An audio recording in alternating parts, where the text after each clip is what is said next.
नमो अरिहंताण, नमो सिद्धाण, नमो आयर्या, नमो वज्रयाण, नमो लोई सव साहुण, ऐसो पंच नमोकारो सव पावपणासणो, मंगलाणंच सव्वेसि पद्मं हवै मंगलम्। मंगलम भगवान वीरो, मंगलम गौतमो गणे, मंगलम कुंद कुंदार्यो, जैन धर्मोस्तु मंगलम।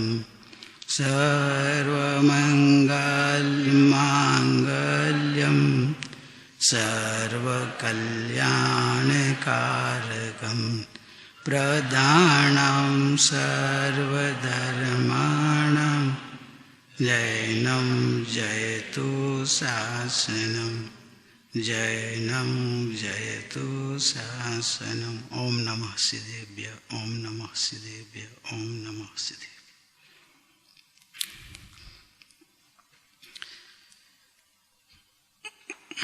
રાજનગર જ્યારે પ્રવેશમાં બોર્ડ વાંચ્યું, રાજનું નગર, આ તો જગ્યા અપેક્ષાએ રાજનગર છે, પણ ચેતના અપેક્ષાએ તો વર્તમાન જે જ્ઞાન ધારા છે એ આપણું રાજાનું નગર છે, ચૈતન્ય રાજાનું. ઘણા વર્ષોથી જ્યારથી આ આશ્રમ બન્યો ત્યારથી ભાવના તો રહેતી હતી, યોગ નહોતો થતો. સવારે આજે આવ્યા પછી જ્યારે કુપાળદેવની ધ્યાન મંદિરમાં ધ્યાનમાં બેઠો હતો, પછી ધ્યાન પૂરું થયા પછી બુક ત્યાં હતી, મેં કીધું કુપાળદેવ શું લેવું આજે? મારે તો ખબર નથી આપનું અહીંનું વાતાવરણ કેવું છે. તો બુક ખોલી તો એમાં પત્રાંક હતો 913. એટલે કીધું પ્રભુ આય, તો કે હા મળી ગઈ આજ્ઞા. ધરમપુરથી લખેલો છે, ચૈત્રવદ ચોથ 1956, સમાધિ દિનનો 1 વર્ષ ને 1 દિવસ પહેલા. હવે જે વ્યક્તિ સમાધિની તૈયારી કરતા હોય અને શરીરમાં આપણે જાણીએ છીએ કે અસાતાની ભયંકર અસાતા ચાલુ થયેલી હતી વેદના, અને એમને શરૂઆતનો જે પત્ર પાઠ છે એમાં અસાતાનું જ વધારે વર્ણન કરેલું હતું કે અકસ્માત શારીરિક અસાતાનો ઉદય થયો છે. ઉદય તો અકસ્માતથી, એટલે કે ઉદય ભાવ તો ગમે ત્યારે થઈ જાય ને અકસ્માત જ કહેવાય. એકદમ શરીર સ્વસ્થ હતું ને બીમાર થઈ જાય તો આપણે એને કહીએ ને અકસ્માત. એટલે શાંત સ્વભાવથી વેદવામાં આવે છે એમ જાણવામાં હતું. અને સંતોષ, અકસ્માતે વેદના તો આવે, પણ એને વેદવું કેવી રીતે? તો કે શાંત સ્વભાવથી વેદવામાં આવે. શાંત સ્વભાવ, આત્માનો સ્વભાવ જ શાંત છે. વેદના હોય તો અશાંત થવું એ સ્વભાવ જ નથી. અનાદિ મોહ દશા અને ભ્રમણાના કારણે સાતામાં સુખ બુદ્ધિ છે, અસાતામાં દુઃખ બુદ્ધિ છે. એ ભ્રમણા જ વેદના આવતા અશાંત બનાવે છે. પણ પ્રભુ તો એમ કે છે કે સ્વભાવ જ શાંત છે, તો એને શાંત ભાવથી જ વેદવું એ જ જાણવામાં. એટલે કે ખરેખર શાંત સ્વભાવ આપણો છે એ વેદના હોય કે વેદના ન હોય, સ્વભાવ તો શાંત સ્વભાવથી જ છે. અનંતકાળની ભ્રમણા તોડવા માટે પછી એમને એક પ્રેક્ટિકલ, એટલે મને તો પત્રાંક મળ્યું ને એટલે એમાં આગળનું આ ન હતું.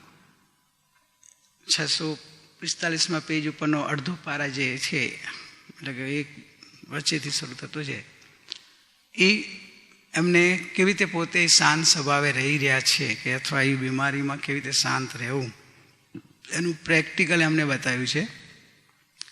ઉપયોગ લક્ષણે સનાતન સ્ફુરિત એવા આત્માને દેહથી, તેજસ અને કારમણ શરીરથી પણ ભિન્ન અવલોકવાની દ્રષ્ટિ સાધ્ય કરી તે ચૈતન્યાત્મક સ્વભાવ આત્મા નિરંતર વેદક સ્વભાવવાળો હોવાથી અબંધ દશાને સંપ્રાપ્ત ન થાય ત્યાં સુધી સાતા અસાતારૂપ અનુભવ વેદ્યા વિના રહેવાનો નથી. હવે મેઇન આમાં પ્રયોગાત્મક છે કે જીવનો સ્વભાવ ચૈતન્ય રૂપ છે અને એ ચૈતન્ય સ્વભાવનું લક્ષણ ઉપયોગ, એ ઉપયોગ ક્યારથી છે તો કે સનાતન સ્ફુરિત સ્વભાવ સનાતન અનાદિ અનંત અને એનું ઉપયોગ લક્ષણ છે સમય સમયે પ્રગટતું પણ એ પણ અનાદિથી સનાતન સ્ફુરિત એટલે સ્ફુરાયમાન થાય છે, એટલે ઉત્પાદ વ્યય થાય છે, પ્રગટ થઈ રહ્યું છે પણ સનાતન છે. સનાતન એટલે એના જેવું અનાદિની સાથે રહેલું છે. એટલે ચેતના અને ચૈતન્ય બે વસ્તુ અનાદિના છે. ભલે ચેતના સમય સમય બદલી જાય પણ ધારા જ અનાદિની છે. એ ઉપયોગ લક્ષણ એટલે કે જીવને ઓળખવો હોય એટલે કોઈ પણ વસ્તુને ઓળખવી હોય, કોઈ પણ વસ્તુને ઓળખવાનું જે સાધન છે એ લક્ષણ છે. કેમ કે ઘણીવાર વસ્તુ ન પણ દેખાય, પ્રથમ એનું લક્ષણ દેખાય. સાકર નાખેલું મીઠાશવાળું દૂધ હોય તો આપણે એની અંદર સાકર છે કે જ ખબર પડે. સાકર તો સીધી દેખાતી નથી પણ સાકરનું લક્ષણ મીઠાશ, જ્યાં દૂધ ચાખતા મીઠાશ આવી તો તમે એકદમ વિશ્વાસથી કહી શકો છો કે અંદર સાકર નાખેલી છે. જોઈશું લક્ષણ, વેદન થયું લક્ષણનું, સ્વીકાર કોનો થયો લક્ષ્યનો, વસ્તુનો.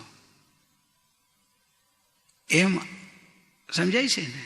એટલે આપ અહીં કૃપાળુ દેવે ચૈતન્યની કેવી રીતે દ્રષ્ટિ કરી, પ્રાપ્તિ કરી અને જે વેદન અસાતાના વચ્ચે કેવી રીતે સ્વભાવમાં ઉપયોગને લગાવો એ એમાં પ્રેક્ટિકલ બતાવ્યું છે કે ઉપયોગ લક્ષણ છે એ સનાતન સ્ફુરિત છે. એટલે કે તારે ઉપયોગ લક્ષણને પ્રગટ કરવાનો પ્રયત્ન નથી કરવાનો, અનાદિથી છે.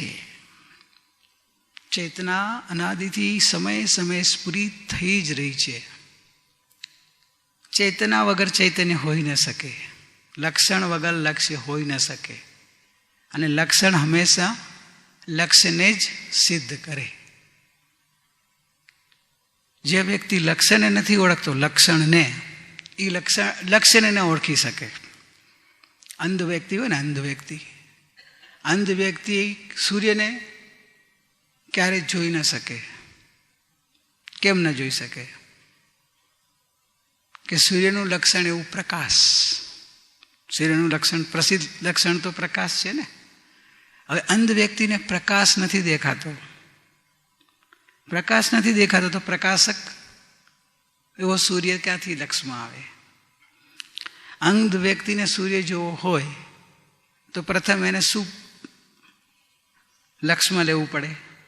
તો કે પ્રકાશને ઓળખતા, પ્રકાશને સમજી શકે, પ્રકાશને દેખી શકે. જો એવું એનું આંખનું ઉઘાડ કાર્ય થઈ જાય તો એ સૂર્યને દેખી શકે. એવી રીતે આત્માને જોવો છે આપણે કે આત્માને દેહથી, તેજસ અને કારમણ શરીરથી ભિન્ન અવલોકન દ્રષ્ટિ. દેહ એટલે ઔદારિક દેહ, પછી કૃપાળુ દેવ બીજા બે અંદર લીધા, સૂક્ષ્મ બે શરીર, તેજસ અને કારમણ. જનરલી બાકીના બે શરીર તો હતા નથી. અત્યારે જે કંઈ મનુષ્ય છે એને ઔદારિક શરીર હોય, તેજસ અને કારમણ શરીર હોય. એ વર્તમાન આ દેહની કેવી રીતે ભેદ કરવો? તો કે એ દેહથી ભિન્ન અવલોકવામાં આવે, એટલે કે લક્ષણથી બેને અલગ તો થાય કે દેહને એટલે ઔદારિક કે તેજસ કે કારમણ છે એના લક્ષણ શું અને જીવનું લક્ષણ શું? તો જડ, આની જડતા છે. ઔદારિક શરીરની લક્ષણ જડતા, મુખ્યપણે જડતા. પછી વર્ણગંધ રસ પર રૂપી પૂતગલનું હોવાથી વર્ણગંધ રસ સ્પર્શ. હવે આપણી જે ઇન્દ્રિય જ્ઞાન કે બુદ્ધિની જે યોગ્યતા છે એ ખરેખર કારમણ અને તેજસ શરીરને જે આને જોઈ શકે એમ નથી જોઈ શકતું. એટલે એના લક્ષણથી આપણે એને જોઈ શકીએ. જ્યાં જે કર્મનો ઉદય આવે છે, સમય સમય ઉદય આવે તો ઉદય જ એ બતાવે છે કે અંદર 8 કર્મ વરગણાઓ લાગેલી છે. તો એના લક્ષણે ખબર પડે છે કે કારમણ શરીર હજી છે. સિદ્ધ ભગવાનને કારમણ શરીર નથી. કેમ નથી? સમજાય ને કે આપણને લક્ષણ એવું દેખાય છે કે અમને કર્મનો ઉદય જ નથી દેખાતો, એટલે આપણે નક્કી કરી શકીએ કે સિદ્ધ ભગવાનને હવે કારમણ શરીર નથી. લક્ષણ ન હોય તો લક્ષ્ય ન હોય, એ નક્કી છે. લક્ષણ લક્ષ્યને પ્રસિદ્ધ કરે છે અને લક્ષ્ય લક્ષણ વગર હોય નહીં. એકને જાણતા બેનું જ્ઞાન થઈ જાય અને મૂળ વસ્તુની પ્રાપ્તિ થઈ જાય. તો તેજસ કારમણ શરીર આપણા દ્રષ્ટિગોચર કે આપણા ઇન્દ્રિય જ્ઞાન ગોચર નથી થતા, પણ એના લક્ષણથી જ્યારે જોવામાં આવે તો એ વિદ્યમાન છે. અત્યારે તેજસ શરીરમાં જે શરીરની અંદર પાચક શક્તિ અથવા ગરમાશ એ રહે છે. જ્યારે માણસ આપણે કોઈનું મૃત્યુ થાય થોડી વાર કાળ પછી જો શરીર ઠંડુ પડી જાય છે, ઠંડુ પડી જાય. શરીર તો એનું જ છે પણ એમાં ઠંડક, એકદમ ઠંડુ થઈ જાય છે. અત્યારે અમુક તાપમાન કે છે ને, જે ડૉક્ટરોની ભાષામાં હોય કે આટલું મિનિમમ તાપમાન તો હોય જ. તો એ આપણું એક લક્ષણ છે. કોનું? તેજસ શરીરનું. એટલે અંદર તેજસ શરીર છે, કારમણ શરીર છે, એ આપણને વિશ્વાસ આવે. અને ઔદારિક શરીર કે જેનો વર્ણ ગંધ રસ સ્પર્શ આપણને અનુભવાય છે કે આને આપણે જોઈ શકીએ છીએ. એ તો આપણી બુદ્ધિગોચર પણ છે કે આ શરીર છે. તો હવે 3 શરીરથી જુદો અશરીરી, શરીરની સાથે એક અશરીરી સિદ્ધ ભગવાન વર્તમાનમાં બિરાજમાન છે. એને લક્ષમાં કેવી રીતે લેવો એ કુબાડો દેવા એ પ્રેક્ટિકલ કરાયું છે કે બિન અવલોકવો. કેના દ્વારા? તો કે સનાતન સ્ફુરિત ઉપયોગ લક્ષણ દ્વારા. એટલે આત્મા અનાદિ છે, તેમ એનું લક્ષણ પણ અનાદિથી છે. હવે લક્ષણને જો ઓળખતા આવડી જાય તો લક્ષ્ય જલ્દી પકડાય. અનંતકાળથી આપણે આપણા ચૈતન્ય લક્ષણ એટલે ચેતનાને અનુભવી નથી, ચેતનાને ફીલ નથી કરી, વેદનમાં નથી લીધી, ચેતનાને જોઈ નથી. શબ્દોથી ઘણીવાર સ્વાધ્યાય કર્યો હોય ને તો આપણે બોલી ગયા કે આત્માનું લક્ષણ જ્ઞાન, જ્ઞાનથી આત્મા ઉપયોગ છે ને, જ્ઞાન અને દર્શન, દર્શન અને જ્ઞાન એટલે જાણવું અને દેખવું એ આત્માનું લક્ષણ. પણ એ જાણવું દેખવું, એ જે જાણન દેખન ધારા એ આપણને જો ફીલ થાય તો એ કોને પ્રસિદ્ધ કરે છે? જાનનહાર દેખનહાર સ્વભાવ, એની પ્રસિદ્ધિ થઈ જાય. જાણવું દેખવું પણ ફીલ કરતા શીખવું એ મેઇન એમને કીધું કે અવલોકવાની દ્રષ્ટિ સાધ્ય કરી, સાધ્ય કરવાની છે. સાધ્ય એટલે સાધના દ્વારા પ્રાપ્ત કરવાની છે. કેમ કે જાણી લેવાની વાત ના કરી, સાધ્ય કરવાનો શબ્દ લીધો. એટલે અવલોકન દ્રષ્ટિ કરવાની છે. એટલે કે શાંત ચિત્તે ભેદ જ્ઞાન. હવે તો એમને તો એ સમયે શરીરની હવે તૈયારી ચાલતી હતી ને, એક જ વર્ષ બાકી હતું, બીમારી વધી રહી હતી. એની 1 વર્ષ પહેલાંની વાત છે, એટલે એમની તૈયારી કેવી ચાલી રહી હશે, પૂરેપૂરી અંદરમાં સમાધિની, સાધનાની. એટલે હવે 3 પ્રકારના દેહથી જુદા અશરીરી ચૈતન્યમાં અવલોકવાને, દ્રષ્ટિને સાધ્ય કરતા, એ જ વાત પત્ર દ્વારા શિષ્યોને લખે છે. સાધ્ય કરવાનું છે એટલે સાધના કરવી પડશે. એના માટે સાધનાથી સાધ્યની સિદ્ધિ થાય, એટલે પ્રયોગમાં ઉતરવું પડશે. આપણે શરીરના જે સ્વભાવની સાથે શરીર રહેલું છે, તો એના લક્ષણો તપાસી અને જ્ઞાનમાં એનું પણ નિર્ણય કરવાનો કે આ દેહ ભલે સંયોગમાં છે, પણ તે હું નથી. કેમ નથી? તો કે હું ચૈતન્ય સ્વરૂપ છું. જે ચૈતન્યનું લક્ષણ જાણવું દેખવું છે, તો જ્યાં જાણવું દેખવું હોય એ મારું સ્વરૂપ છે. હવે અહીં અવલોકન કરવાનું કીધું કૃપાળુ દેવે. અવલોકન દ્રષ્ટિ, એટલે અવલોકન કરીએ આપણે આપણા શરીરની આની અંદર. પહેલાં જ્યાં હોપણું કરીને બેઠા છીએ ને, તો શરીરમાં, પછી અંદર સૂક્ષ્મ શરીરમાં, પછી મનમાં હોપણું ચેક કરીએ કે એમાં જાણવા દેખવાનું પરિણમન છે તો એ મારા. જો જાણવા દેખવાનું પરિણમન ન હોય તો એ મારા નહીં. શરીરને પહેલાં દેખાતું શરીરથી લઈએ, દેખાતા દ્રશ્યથી લો તોય વાંધો નહીં. જ્યાં જ્યાં મારાપણું હોય ત્યાંથી અવલોકન દ્રષ્ટિ સાધ્ય કરવાની છે, એટલે સાધના કરવાની છે. આ સાધના કેન્દ્ર છે. અને અહીં આવતા બધા એને સાધના કરવી, એ લોકો એ રીતે એમ કે અહીં અમને તમને પ્રવેશ અહીં હરવા ફરવા મોજ મજા માટે નથી. તો સાધના કેન્દ્રમાં સાધના કરવાની છે. તો એ સાધના કેવી રીતે કરવી એ કૃપાળુ દેવે આપણને બતાવી કે જે જળ પદાર્થ સંયોગ જ્યાં જ્યાં મારું પસરેલું છે, બધામાં ઉપયોગને પસરીને જુઓ, ચેક કરો, અવલોકન કરવાનું કીધું. કે આપણું ચેતના લક્ષણ ત્યાં છે. ચેતના લક્ષણ સમજાવું બેટા કે ખબર છે? થોડું તમને એ સમજાવી દઉં એટલે તમને ભેદ જ્ઞાનમાં સારું પડે. ચેતના લક્ષણ એટલે જાણવું દેખવું. જાણવું દેખવું એટલે આંખ છે એ આને દેખે છે, તો આંખથી દેખાય છે કે અંદર જ્ઞાન ચેતના છે તો દેખાય છે?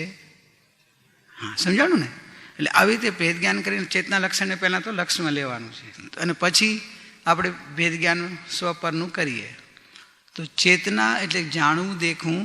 તો જે જાણવું દેખવું અત્યારે થઈ રહ્યું છે ઇન્દ્રિયોના નિમિત્તે, ઇન્દ્રિયોથી થતું નથી. ઇન્દ્રિયોનું નિમિત્તપણું હોય છે અને બુદ્ધિનું પણ નિમિત્તપણું હોય છે. તો મન, બુદ્ધિ, ઇન્દ્રિયો વડે જે અત્યારે પરનું લઈ લઈએ, સ્થૂલ બહારનું જે જાણવું દેખવું થાય છે, એ જાણવું દેખવું ઇન્દ્રિયથી થતું નથી, બુદ્ધિથી થતું નથી. બુદ્ધિ ઇન્દ્રિય નિમિત્ત હોય છે. જાણવું દેખવું અંદર ચેતન રાજા બેઠા છે, તો એ ચેતન રાજાનું આ કાર્ય છે, એનું લક્ષણ છે ને. તો લક્ષણ જેનું છે એનાથી આ કાર્ય થઈ રહ્યું છે. એટલે જાણવું દેખવું જ્યાં જ્યાં હોય એ જીવનું સ્વરૂપ છે. આંખ જાણતી નથી, તો અંદર જીમુડદાને નથી હોતી ને, જાણવાનું કાર્ય હોય છે. આંખ તો હોય પણ જાણવાનું કાર્ય નથી હોતું. 5 ઇન્દ્રિયો હોય પણ કાર્ય નથી થતું. એટલે નક્કી થયું કે જે જાણવું દેખવું થાય છે એ જ જીવનું લક્ષણ છે. આ તો સ્થૂળતાથી થયું. આપણે તો એને પ્રેક્ટિકલી અવલોકનમાં લેવું, અવલોકનમાં લેવું હોય તો જ્યાં સુધી આપણને પર સીધે સીધું દેખાય, પર દેખાય ત્યાં સુધી આપણું જાણવું દેખવું અજ્ઞાનરૂપ છે. જાણવું દેખવું જે છે એ જાણવા દેખવાવાળા સ્વભાવને પ્રસિદ્ધ કરે છે. તો જાણવા દેખવાવાળા સ્વભાવને ભૂલીને સીધા પરને જોવા જઈએ તો જ્ઞાન જાણવું દેખવું જાણવા દેખવા રૂપે ન રહ્યું, પરરૂપ થઈ જાય છે. ભ્રમણા થવાનું કારણ જ્ઞાનમાં સ્વપર પ્રકાશક શક્તિ હોવાથી પરનો પ્રતિબિંબ પડે છે, પ્રતિભાસ થાય છે. પણ એ પ્રતિબિંબમાં ભ્રમણા ઊભી ન થાય ધ્યાન રાખવાનું છે કે પ્રતિબિંબ પડતા આપણી દ્રષ્ટિ ક્યાં જાય છે? સામેવાળા પદાર્થ ઉપર. દર્પણનું દ્રષ્ટાંત આવે છે ને, દર્પણમાં ચહેરો દેખાય છે ને, તો એ ચહેરો દેખાય એ દર્પણમાં હોય છે. દર્પણમાં ચહેરો દેખાય તો ચહેરો દર્પણમાં હોય છે, છતાં આપણે મને મારો ચહેરો ત્યાં છે એમ માનવું નહીં. હવે આજથી આપણે સ્વપરનું યથાર્થ જ્ઞાન કરવાનું કે દર્પણમાં દેખાતો ચહેરો ખરેખર પ્રતિબિંબ છે ચહેરાનું. એમાં વાસ્તવમાં તો દર્પણ છે. એમ જે પર જણાય છે એ પર ખરેખર પર નથી, મારું જ્ઞાન છે એમ લેવું. ચેતના લક્ષણને લક્ષમાં લેવાની વાત કે જાણવું દેખવું પકડવું કેવી રીતે? પહેલાં લક્ષણ તો પકડાય તો હું પછી લક્ષ્ય દ્વારા આ બાજુ જાઉં અને આ અલક્ષથી જુદો પડું, શરીરથી જુદો પડવું. ખાલી શબ્દોમાં બોલ્યું કે હું શરીરથી ભિન્ન છું, શરીર જાણતું નથી, હું જાણનાર છું. પણ હું જાણનાર છું એ જ્યાં સુધી એને તમને કેમ કીધું? અહીં કીધું ને, અવલોકવાની દ્રષ્ટિ સાધ્ય કરવાની છે. એટલે જ્ઞાન ધારા આવા જ્ઞાન લક્ષણને એના સ્વભાવથી સમજીને એને લક્ષ્યમાં લઈને વેદનમાં લેવાની છે. તો જ્ઞાનનું સ્વરૂપ સ્વપર પ્રકાશક હોવાથી પરનો પ્રતિબિંબ પડે છે. એ પરના પ્રતિબિંબમાં જ સંસાર ઊભો થાય છે અને મોક્ષ ઊભો થાય છે. સમજણ બરાબર થઈ જાય તો. જો પરના પ્રતિબિંબમાં વિવેક આવી જાય કે જે પરનું પ્રતિબિંબ છે એ ખરેખર દર્પણ, જેમ તેમ લો તો દર્પણ જ છે, હાથ લગાવીને તમે ચેક કરી શકો તો તમારો ચહેરો ત્યાં નહીં હોય. ચહેરાનું નામ ને નિશાન પણ નહીં હોય. એમ બોલે ને કે નામો નિશાન નહીં. નામ ને નિશાન એટલે કે અસ્તિત્વ જ નથી ત્યાં. દર્પણનું જ અસ્તિત્વ છે. જે કંઈ દેખાય છે, હવે આપણે જ્ઞાનમાં લઈએ તો દર્પણમાં આવ્યું. જે કંઈ દેખાય છે એ કોનું અસ્તિત્વ છે? મારું, જાણનાર જ્ઞાનનું, જ્ઞેયનું નહીં. જ્ઞેયનું અસ્તિત્વ છે. મને જે દેખાય છે એની વાત ચાલે છે. મારામાં મને જે દેખાય છે એવા જ્ઞાનમાં જ્ઞેયનું અસ્તિત્વ નથી. જ્ઞેયનું પ્રતિબિંબ છે. જ્ઞેયમાં છે, જ્ઞેયમાં જ્ઞાન નથી. મારા જ્ઞાનમાં જ્ઞેય નથી અને મારું જ્ઞાન સામનેવાળા દ્રશ્યમાં નથી, જ્ઞેયમાં નથી. તો એ તમને આવું પ્રયોગાત્મક અવલોકન દ્રષ્ટિ સાધ્ય કરવાની છે. એટલે અભ્યાસ કરવાનો છે. આવા જ્ઞાન સ્વભાવને વારંવાર અવલોકમાં લેવાનો છે. ક્યારેક ક્યારેક કેવી રીતે કરવાના? પહેલાં જ્ઞાન સ્વભાવનું બરાબર સમજી ગયા કે જ્ઞાનમાં સામેવાળા જે જ્ઞેયનું પ્રતિબિંબ પડે છે તો વ્યવહારથી એમ કહેવાય કે સામેવાળો પદાર્થને પ્રતિબિંબ પડીને એનું પ્રતિબિંબ જોઈને સામેવાળા પદાર્થનું જ્ઞાન થયું એમ બોલાય છે, કહેવાય છે. પણ ખરેખર સામેવાળો પદાર્થ દેખાતો નથી. એ આકારે થયેલો જ્ઞાન જણાય છે. જ્ઞેયાકાર જ્ઞાન પોતે જ જ્ઞેયાકાર બનીને જ્ઞાનાકાર રૂપે પરિણમીને પોતે પોતાને જાણે છે. આ સનાતન સ્ફુરિત ચેતના લક્ષણ એનું સ્વરૂપ છે. સ્વરૂપનું લક્ષ કેવળ જ્ઞાનનું સ્વરૂપ જેમ કીધું છે ને, કેવળની જે સ્વભાવનું અખંડ વર્તે જ્ઞાન કહીએ. કેવળ જ્ઞાન દેહ છતાં કેવળની સ્વભાવનું અખંડ વર્તે જ્ઞાન. કેવળી ભગવાન પણ આપણે શું વ્યાખ્યા કરીએ? લોકાલોકને જાણે છે. કૃપાળદેવ શું વ્યાખ્યા કરી? એમની લોકાલોકની વાત જ ના કરી. કેવળની જે સ્વભાવનું અખંડ વર્તે જ્ઞાન.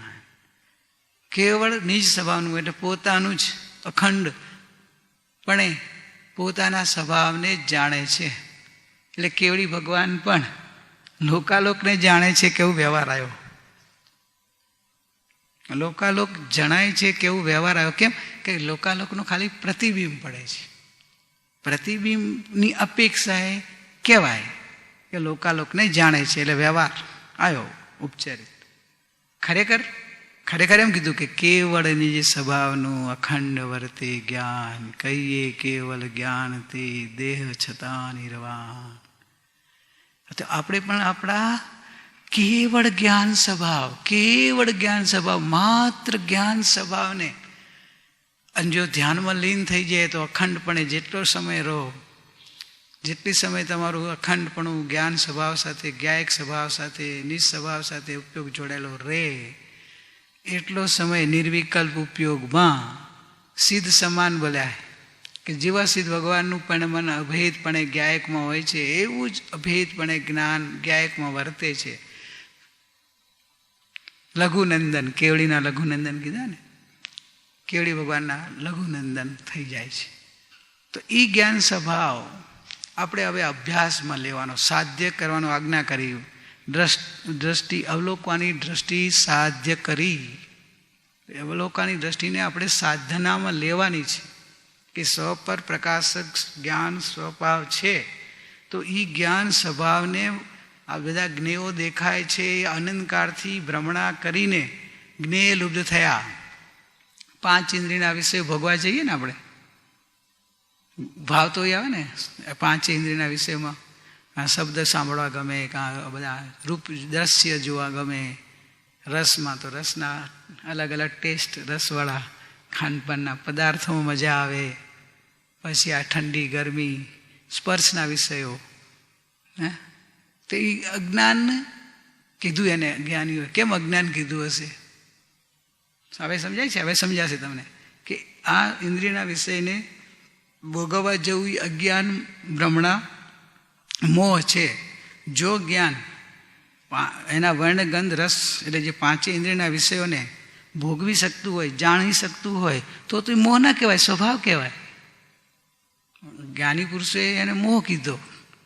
5 ઇન્દ્રિયના વિષય એને વિષ કીધા, ઝેર કીધું. એટલે ઝેર એટલે ક્ષણ ક્ષણ ભયંકર ભાવ મરણ થાય છે આપણું આ વિષય સેવનમાં. વિષય સેવનને ભાવ મરણ થાય છે. તો ભાવ મરણ કેવી રીતે ટાળવું? ઇન્દ્રિયો તો રહેવાની. આ ઇન્દ્રિયો કંઈ તમે બંધ નહીં કરી શકો. હવે અમુક ઇન્દ્રિયો એવી છે, આંખ તો હજી તારી ઉપર કવર છે, કાન ઉપર કવર નથી, સ્પર્શેન્દ્રિય ઉપર કવર નથી, ઘાણેન્દ્રિય ઉપર કવર નથી. ખાતે આ 2 આંખ અને આ 2 ઉપર કવર છે. તમે એમ કહો મોઢ બંધ રાખું તો રસ જ ના લઉં તો એ હજી થઈ શકે. આંખ બંધ રાખું એ થઈ શકે, પણ કાન બંધ રાખી શકાતા નથી, નાક બંધ રાખી શકાતા નથી. સ્પર્શેન્દ્રિય તો પૂરા શરીર વ્યાપ છે. સ્પર્શેન્દ્રિય શરીર વ્યાપ છે, એમ અંદર બહાર, ખાલી બહાર નથી હો સ્પર્શેન્દ્રિય, અંદર પણ છે. સ્પર્શેન્દ્રિય આખા અંદર બહાર શરીર વ્યાપક છે. એટલે તો અંદરમાં વેદના આદિ થાય છે ને, તો આપણને સ્પર્શેન્દ્રિય દ્વારા જ ખબર પડે છે. તો એને તો આપણે બંધ નહીં કરી શકીએ ને, તો પછી વિષય સેવન ચાલુ જ રહે. તો એ કેવી રીતે સમજવું, એનું ભેદ જ્ઞાન કેવી રીતે કરવું, એનાથી છૂટા કેવું પડવું? તો કે ભિન્ન અવલોકન કર, કે જ્ઞાનની સ્વપર પ્રકાશકતાને બરાબર સમજ. સ્વપર પ્રકાશકતામાં ભ્રમણા છે, જણાય છે જ્ઞાનની નિર્મળ અવસ્થા, અને માને છે તું કે મને પર જણાય છે, જ્ઞેય જણાય છે. તો એ ભ્રમણા દૂર કરવી પડશે, જ્ઞાન સ્વભાવને સમજવો પડશે કે એ સનાતન સ્ફુરિત ઉપયોગ લક્ષણ જ્ઞાન સ્વરૂપ છે. એ જ્ઞાન સ્વભાવને સમજ કે ગે જ્ઞાનમાં ઝલકે એટલે જ્ઞાન ગેનું થઈ જાય એવું નથી, અથવા ગે જ્ઞાનમાં આવી જાય એવું નથી.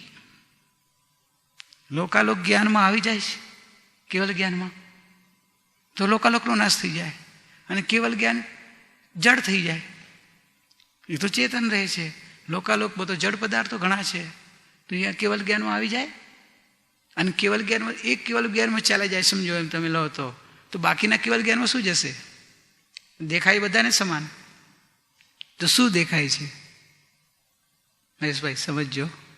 સાધના કરવાની, સાધ્ય કરી, કૃપાળુદેવે આજ્ઞા કરી છે સાધ્ય કર.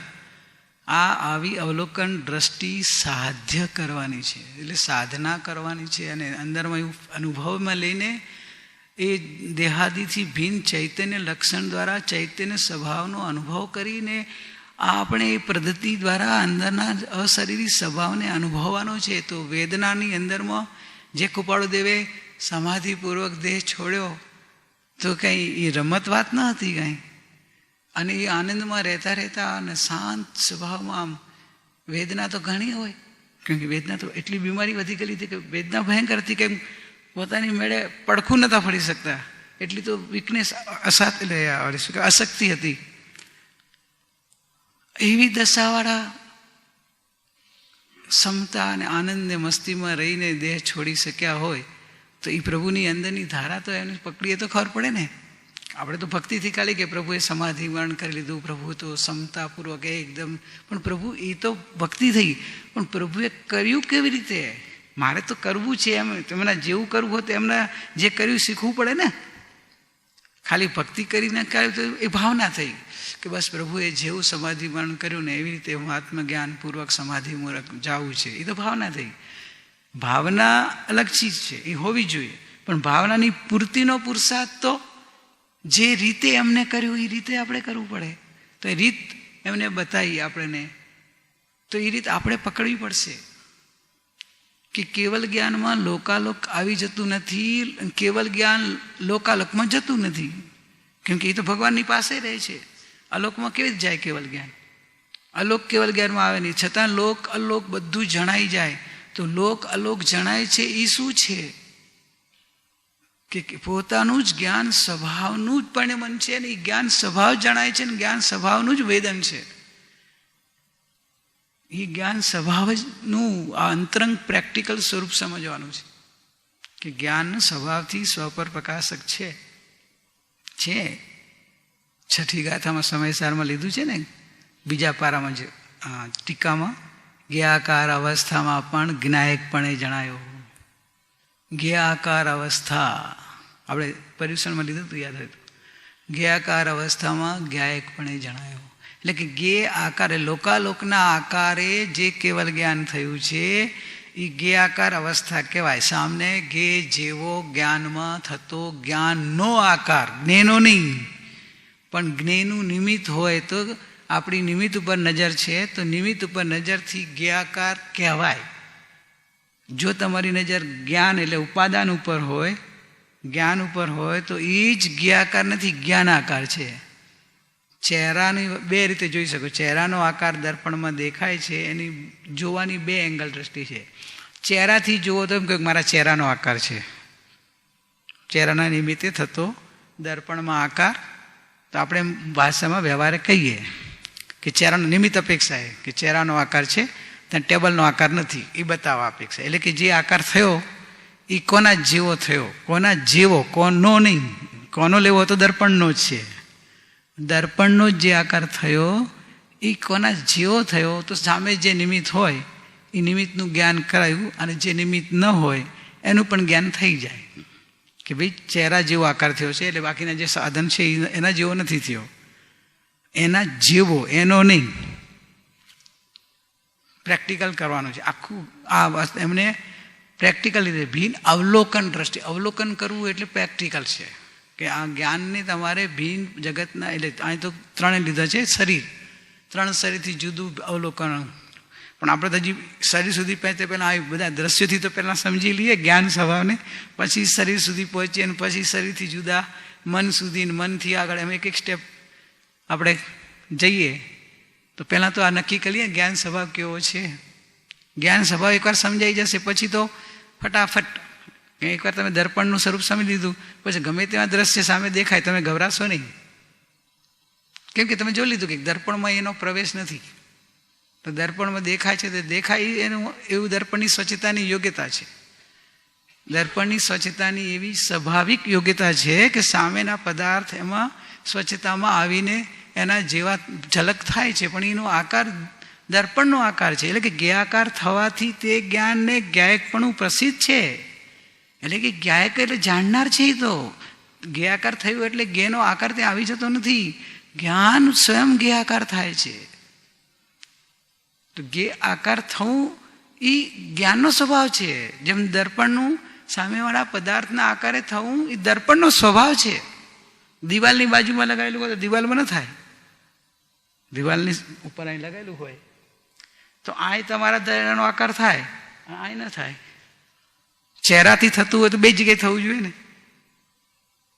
સમજાય છે? એટલે આમ ધીરે ધીરે પ્રેક્ટિકલી સમજશો ને તો જ્ઞાન સ્વભાવ પકડાશે કે ચહેરાના કારણે નથી, અહીં જે આકાર થયો એનું કારણ પકડો. પહેલા ચહેરાના કારણે છે કે દર્પણની સ્વચ્છતાના કારણે છે? કારણ પકડાયું? દર્પણની સ્વચ્છતાના કારણે ચહેરો દેખાણો, નહીં કે ચહેરાના કારણે. એટલે નિમિત્ત ગમે તે હોય, સમજાયું? હવે લોકાલોક હોય કે લોકનો કોઈ પાઠ હોય, એ જ્ઞાનમાં કારણ નથી. જાણવાનું કારણ જ્ઞાનની પોતાની શક્તિ છે, જ્ઞાકાર થવાની. અહીં સ્વચ્છતા નામની શક્તિ છે, એમાં સામેના પદાર્થનો આકાર થાય છે. તો એક કારણથી ખબર પડી ગઈ કે જ્ઞાનમાં, એટલે અત્યારે દર્પણમાં પેલો લઈ લો, દર્પણમાં ચહેરાના કારણે દર્પણમાં આકાર નથી થતો. દર્પણમાં ચહેરા જેવો જે આકાર થાય છે એ દર્પણના કારણે દર્પણ પોતે કરે છે. આ નિર્ણય થઈ જાય એટલે તમને નિમિત્ત ઉપાદાન બરાબર વિવેક આવી ગયો કે ઉપાદાનમાં જે કાર્ય થાય છે એ ઉપાદાનની નિજ શક્તિથી થાય છે. નિમિત્ત માત્ર હાજરી હોય છે, નિમિત્તના કારણે થતું નથી. એટલે નિમિત્ત ઉપાદાન બરાબર થઈ ગયું. તો જ્ઞાનનું ઉપાદાન શું આવ્યું કે જ્ઞાન પોતે જ્ઞેયાકાર પોતાની નિજ શક્તિથી થાય છે. એટલે કે જે જાણવું આ જગતનું, આ બધા જ્ઞેયોનું થાય છે તો જ્ઞેયોના કારણે નથી થતું, જ્ઞાનના કારણે થાય છે. એ નક્કી થઈ જાય ને. તો હવે એક તો ભેદ પડી ગયો ને કે આ જ્ઞેય ગમે તે દેખાય, હવે આપણે એને એ કારણ નથી એટલે ગભરાટ ચાલે ગયો. ગમે તેવું દ્રશ્ય આવે તો પહેલાં સ્થૂળ દ્રશ્ય લઈ લો, પછી દ્રશ્યથી ડરવાનું નથી, બધી જાય પછી બધા દ્રશ્યથી તમારો ડર નીકળી જશે, સ્થૂળ હોય કે સૂક્ષ્મ હોય. પેલા નિયમ સિદ્ધાંત સમજાઈ જાય ને, સ્વરૂપ સમજાઈ જાય. સ્વરૂપ તો પછી આ દ્રશ્યને જુઓ કે મનના વિચારોને જુઓ, કર્મના ઉદયને જુઓ, એ બધે એક જ રાખવાનું. કેમ કે જ્ઞાન સ્વભાવ તો જેવો છે એવો જ રહેવાનો, કે કર્મના ઉદય જોતાં બદલાઈ નહીં જાય. બહારના દ્રશ્યમાં અલગ, કર્મના અલગ, શરીરમાં અલગ એવું નથી. સ્વભાવ તો અનાદિ કીધું ને, અનાદિ સનાતન છે. સનાતન જેવો સ્વભાવ છે એવો સ્વભાવ અનાદિથી રહેવાનો. એટલે એકવાર સ્વભાવ સમજાઈ ગયો પછી તો જ્યાં જ્યાં જાય તો સ્વભાવ છૂટવાનો નથી. એટલે આપણી દ્રષ્ટિ ફટાફટ ધીરે ધીરે ધીરે બધેથી અવલોકન કરીને ભ્રમણા તોડી નાખી છે. પણ એકવાર પહેલો જ્ઞાન સ્વભાવ બરાબર અવલોકનમાં લઈ એનો વિશ્વાસ પેદા કરો. એટલે એક નક્કી કરી, આપણું વાત નક્કી થયું કે જ્ઞેયના કારણે જ્ઞાન જાણતું નથી. બરાબર? જે જ્ઞાનમાં જાણવું થાય છે એ જ્ઞેયનું કારણ તો નથી, જ્ઞાનનું કારણ છે. એટલે જ્ઞાન જ્ઞાનથી જાણે છે, જ્ઞાન જ્ઞાનના કારણે જાણે છે, જ્ઞેયનું કારણ નથી. હવે એટલું તો નક્કી થઈ ગયું, હવે જ્ઞેયથી ગભરાવા જેવું ન રહ્યું. ગમે તેવું જ્ઞેય હોય, દર્પણ ગભરાતું નથી. ગભરાય? સિંહ આવી જાય તો, સિંહ એની સામે આવી જાય તો ગભરાઈ જાય? ન સમય. આપણી સામે સિંહ આવી જાય તો ગભરાઈ જઈએ છે ને. હવે સમજા ને, ભ્રમણા પકડાની આપણી, કે જેમ દર્પણ નથી ગભરાતું તો આપણે કેમ ગભરાઈ જઈએ છીએ? તો કે આપણે ભ્રમિત થઈ જઈએ છીએ. આપણે એમ સમજીએ છીએ કે આ સિંહ મને ખાઈ જશે, મારામાં આવી જશે, મને મારી નાખશે. અરે ભાઈ, સિંહ દેખાય એ જ વાત પૂરી થાય છે કે સિંહ તને દેખાય ક્યાં છે? એ તો એનામાં રહે છે, એનું આકારે થયેલું તારું જ્ઞાન તને જણાય છે. અને જ્ઞાનમાં તો અખંડપણે સનાતન સ્વભાવ, ત્રિકાળી સ્વભાવ છે, ત્યાં સુધી તારો ઉપયોગને લઈ જવાનો છે. તો સિંહનું ખાલી પ્રતિબિંબ પડે છે, એ પ્રતિબિંબ કેવા માત્ર છે તો તારું જ્ઞાન. અને એમ મુનિરાજ જ્ઞાનને જોઈને જ્ઞાયક ભાવે રહે છે. અને આ પરમાણુનું, એના એ શરીરના પરમાણુના નિમિત્તે એ થવાનું હશે તો મુનિરાજ કંઈ થાય એમાં તો હું એ ટાળી નથી શકવાનો અને એનો આત્મા ટાળી નથી શકવાનો. જે ઉદય ભાવ હશે ઋણાનુબંધનો એ તો ભોગવો જ પડશે. જે એના નિમિત્તે અહીં આ શરીર એને ટુકડા થવાના હોય ને આયુષ પૂરું થવાનું હશે તો કે એ તો પૂતગલનું પરિણમન છે, થવાનું હશે, રોકી નથી શકવાના. પણ મુનિરાજ સમાધિ કેમ રાખી શકે, નિર્ભય કેમ રહી શકે છે? આપણે તો એ લેવું છે કે કૃપાળુદેવ નિર્ભયતાપૂર્વક કેવી રીતે દેહ છોડી શક્યા. મરણનો આવે તો મરણનો ચહેરા ઉપર કાંઈ ભય નહોતો દેખાતો, મરણ વખતે પણ ભય નહીં, મરણની વેદના જ ચહેરા ઉપર નથી દેખાતી. એ તો આનંદની ધારામાં મસ્ત હતા અને આનંદમાં ક્યારે દેહ છૂટી ગયો? તો તો એ એમને શું કર્યું હશે? એ ધારા પકડવી જ પડશે. આપણે તો અનુભૂતિ કરવી જ પડશે. સમ્યક દર્શન તો કરવું જ પડશે ને અનુભૂતિ દ્વારા પછી સમાધિ સુધી પહોંચવું છે. સાધના કરવાની આપણે આજ્ઞા કરી. તો જ્ઞાન સ્વભાવને સમજવું પહેલા, કે જ્ઞાન જ્ઞેયના કારણે જ્ઞાન થતું નથી, જ્ઞેય જ્ઞાનમાં આવતું નથી.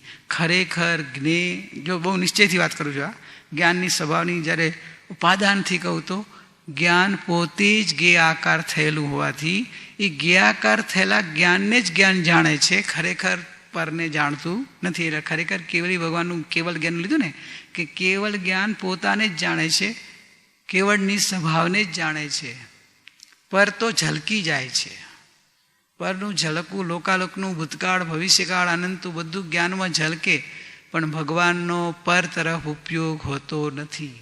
કેવલ જ્ઞાન જ્યારે કેવળી ભગવાનનું સ્વરૂપ સમજીએ ને તો કેવળ પોતાના સ્વરૂપમાં ઠરી ગયા છે, પૂરા ઠરી ગયા છે.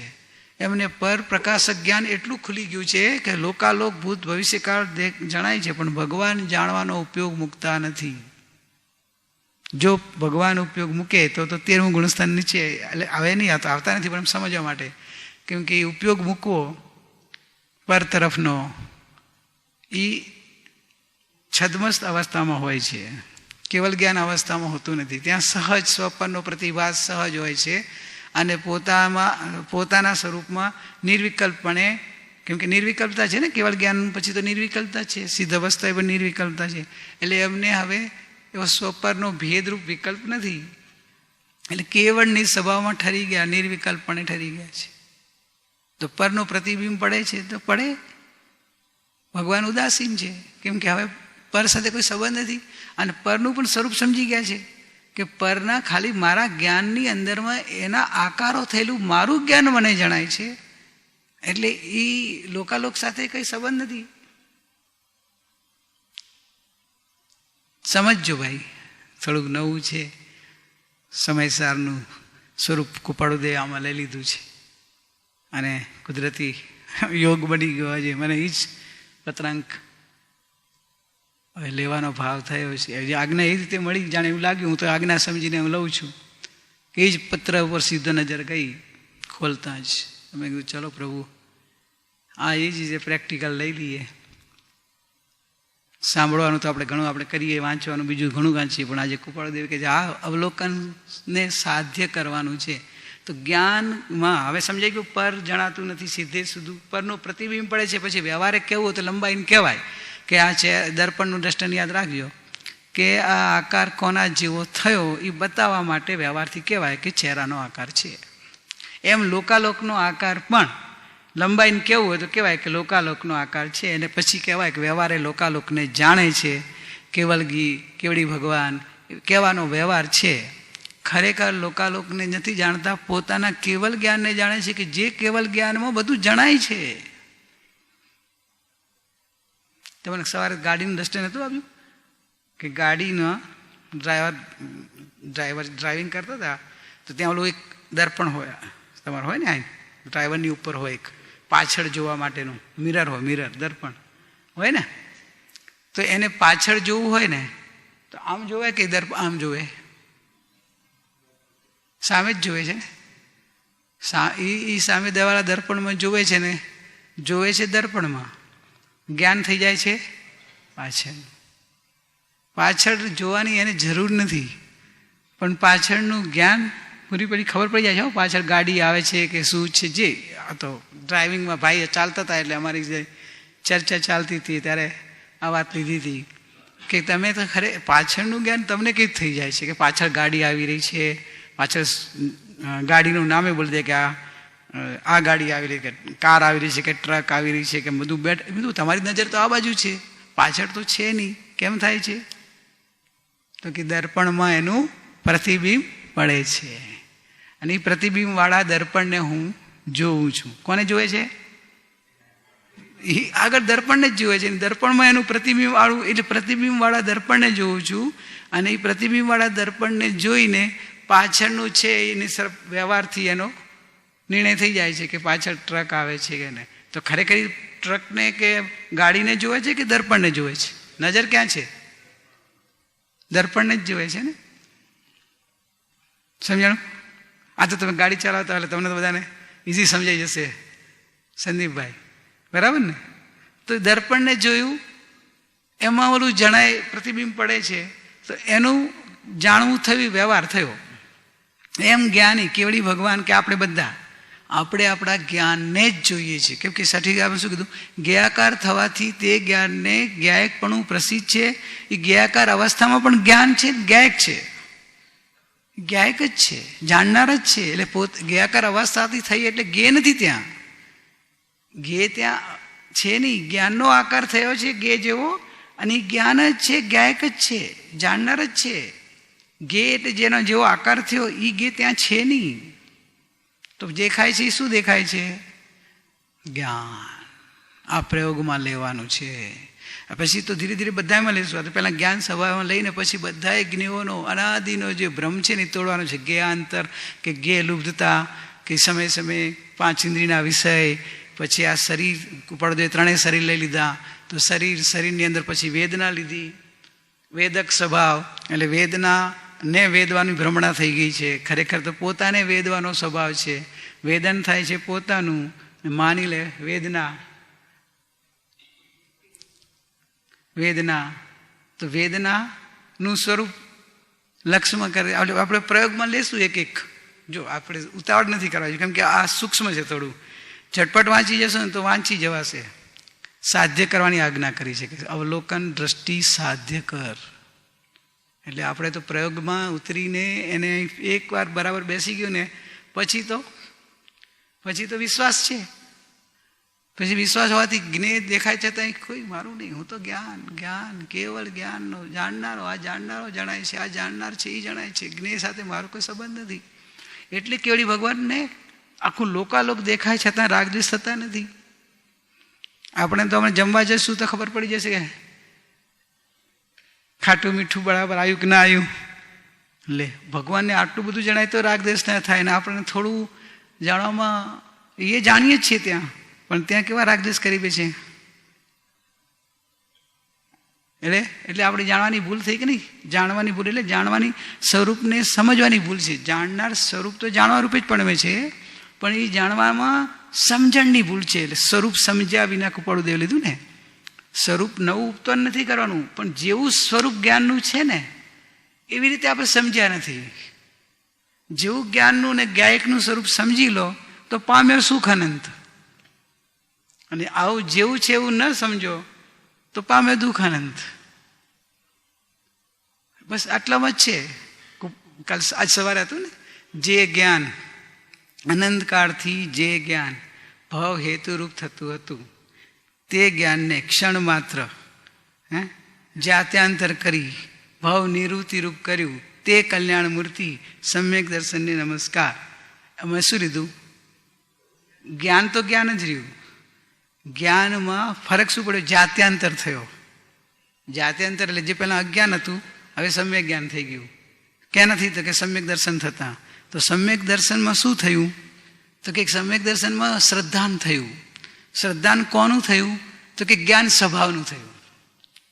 કે જે જ્ઞાનને આપણે પરને જાણું છું, પર મને જણાય છે, શરીર જણાય છે, કર્મ જણાય છે, મન જણાય છે, એમ જ્યાં સુધી માનતા હતા તે જ્ઞાન અજ્ઞાન કહેવાતું હતું.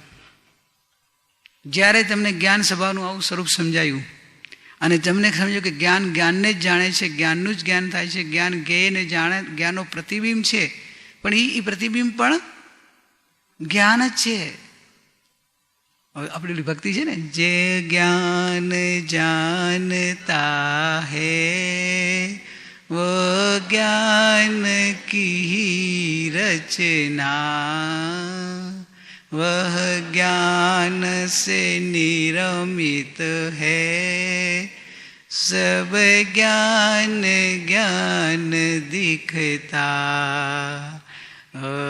ज्ञान का शीश महल वहाँ ज्ञानी रहते हैं. જો જ્ઞાની ક્યાં રહે છે, અજ્ઞાની ક્યાં રહે છે, બે વાત આવી ગયું. કે જે જ્ઞાન જાણે છે એ જ્ઞાનની જ રચના છે એમ જાણીને જ્ઞેયથી છૂટા પડી ગયા અને જ્ઞાની જ્ઞાન શીશ મહેલમાં એટલે જ્ઞાનના દર્પણનું દ્રષ્ટાંત આપીને કીધું કે જેમ દર્પણ છે એવું જ્ઞાન છે. તો એ જ્ઞાનમાં જ્ઞાની આવું સ્વરૂપ સમજાઈ ગયું એટલે જ્ઞાન સ્વભાવમાં રહે છે અને એટલે જાત્યંતર થઈ ગયું. આટલી એક ક્ષણમાં જાત્યંતર ગયું ને, એક ક્ષણ માત્રમાં જાણતા તેમ થઈ ગયું કે ભ્રમણા તૂટી ગઈ. કે ચહેરો દર્પણમાં દેખાય છે પણ ચહેરો ખરેખર નથી. એ ચહેરા આકારે થયેલું મારું એટલે ચહેરા આકાર થયેલું દર્પણ છે. બરાબર ને? જ્ઞાની પુરુષો ઘણી વાર મને કહેતા કે તે ચહેરો તારો કેટલી વાર જોયો હશે દર્પણમાં? રોજ સવારે ઉઠીને દિવસમાં આખી વાર કેટલી વાર જોવે ચહેરાને? કેટલી વાર જોતો હોઈશ તું? 2 વાર 3 વાર તો જોતો હોઈશ, 4-5 વાર જોઈએ. જ્ઞાની એમ કહે છે કે એક વાર તે ચહેરાને તો જોયો નથી. હજી સુધી તે આટલો વર્ષનો થયો, એક વાર તે તારો ચહેરો જોયો નથી. તો કે સાહેબ તો રોજ તો જોઉં છું, 4-5 વખત જોઉં છું. તો કે ચહેરાને જોવો દર્પણમાં શું કામ જોવે છે તું? પછી જો તારા ચહેરાને તું જોઈ શકતો હોય તો એમને એમ જોઈ લે ને. તો કે એમ તો થોડો દેખાય, દર્પણમાં દેખાય. તો દર્પણમાં ચહેરો દેખાય, તારો ચહેરો છે કે દર્પણ છે? તારો ચહેરો તો અહીં છે. તારો ચહેરો ત્યાં ચાલ્યો જાય તો અહીં ચહેરા વગરનો થઈ જાય. ભ્રમણા ભગાવી અમને कि जो ज्ञान जानता है वो ज्ञान की ही रचना है, ज्ञेय की कोई कारण नहीं है. तो चेहरा आकार थયેલા દર્પણને જોવે છે એમ જ્ઞેય આકાર થયેલા જ્ઞાનને જાણીએ છીએ. આ સમજાય એટલે 5 ઇન્દ્રિયના વિષયો ગયા કે મને શબ્દ સંભળાય છે તો કે નહીં, શબ્દ આકાર મને મારું જ્ઞાન જણાય છે. રસ આકાર ખાવા બેસીએ ને ટેસ્ટી હે બેટા ચોકલેટ ને કે હવે તો મોટી થઈ ગઈ ને, હવે તો નાની હોય ને ચોકલેટ ભાવે. હવે તો જે બીજું ભાવતું પીઝા કે તો હમણાં તો નવું ચાલ્યું છે ને કંઈ, અમને તો ખબર નથી પીઝા કોને કહેવાય, પણ બધા કે પીઝા પીઝા પીઝા ચાલતા. પીઝા મજા આવે ને, ખાય ને કઈ મજા આવે? પીઝા જણાતો નથી. જ્ઞાની એમ કે તો ખાય કેવી રીતે તું? અને કુપડ દેખ્યું ગ્રહે અરૂપી રૂપીને એ અચરજની વાત.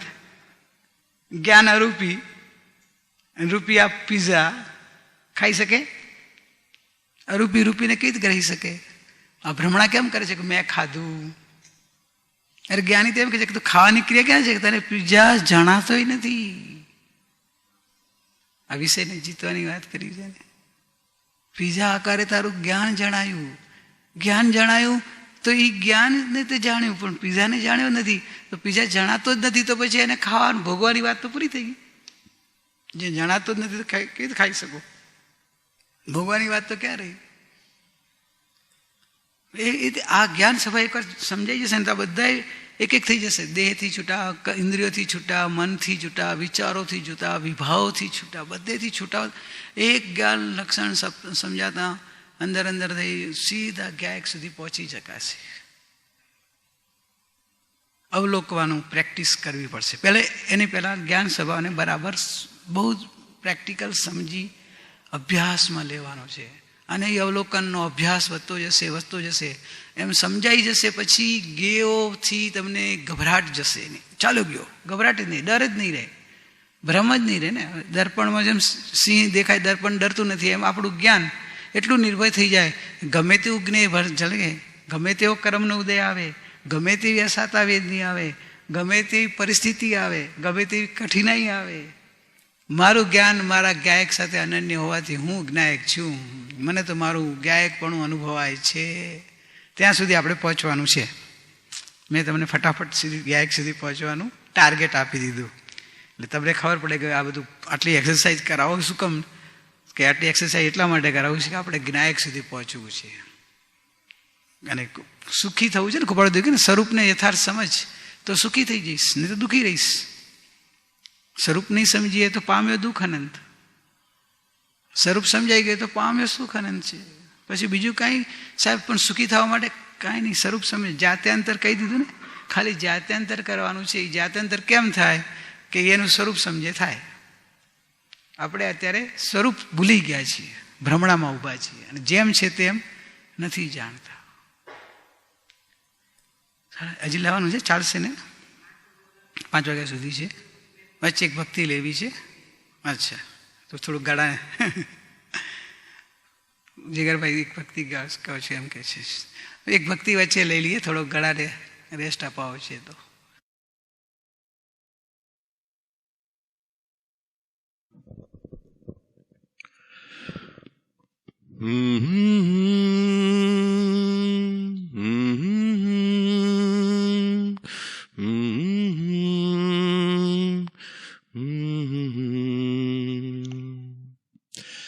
साधक जो चाहे समाधि जीवन, नायक बनीने जो याज कर. साधक जो चाहे समाधि जीवन, नायक बनीने जो याज कर. ओ આપણો ઉદય, આપણો ઉદય આપણી જ ભૂલ છે. પરને દોષ દેવો એ ક્યાંનો રૂલ છે. કરતાપણું એ ઉદયનું મૂળ છે. કસાય પરિણામની વાગે ત્યાં શૂળ છે. કરતાપણું એ ઉદયનું મૂળ છે. કસાય પરિણામની વાગે ત્યાં સૂળ છે. સંભાવે સહેવા હરેક પ્રસંગ, નાયક બનીને જોયા જ કર. साधक जो चाहे समाधि जीवन, नायक बनीने जोया ज कर. हो अनुकूलतानी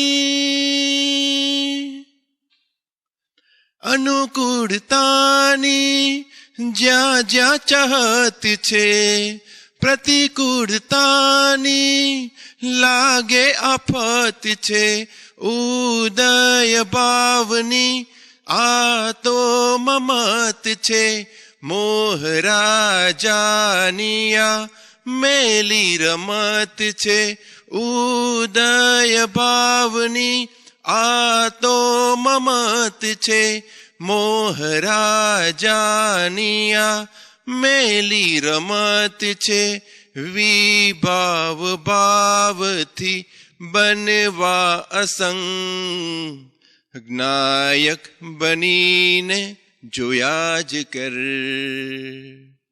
સાધક જો ચાહે સમાધિ જીવન, નાયક બનીને જોયા જ કર.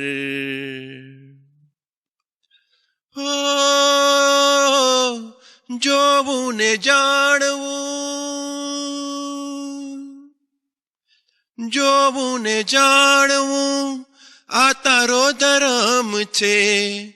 રાગ અને દ્વેષથી બંધાય કરમ છે. આતમ રામનું સુખ તે ઉત્તમ છે. સંભાવ સાધનોનો સાચો મરમ છે. હે આતમ રામનું સુખ તે ઉત્તમ છે. સંભાવ સાધનોનો સાચો મરમ છે. લીલમ શિશુ રહેવા ગુણો નિસંગ, નાયક બનીને જોયા જ કર. સાધક જો ચાહે સમાધિ જીવન, નાયક બનીને જોયા જ કર. નાયક બનીને જોયા જ કર. નાયક બનીને જોયા જ કર.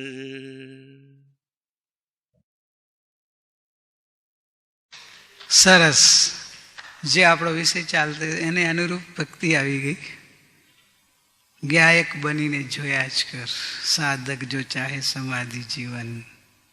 અને જીવતા સમાધિ આવે એને જ મરતા સમાધિ આવવાની જ છે. જ્યાં વર્તમાન હર પલ ઉદય ભાવોમાં જે સમાધિપૂર્વક જીવે છે તો અંતિમ સમયે પણ સમાધિપૂર્વક દેહ છૂટવાનો જ છે. તો ગાયકપણે જીવવાનું છે, જાણનારપણે જીવવાનું છે. જાણનારપણે જીવવું એટલે કે આવા જાણનાર સ્વભાવને લક્ષમાં લેવાનું.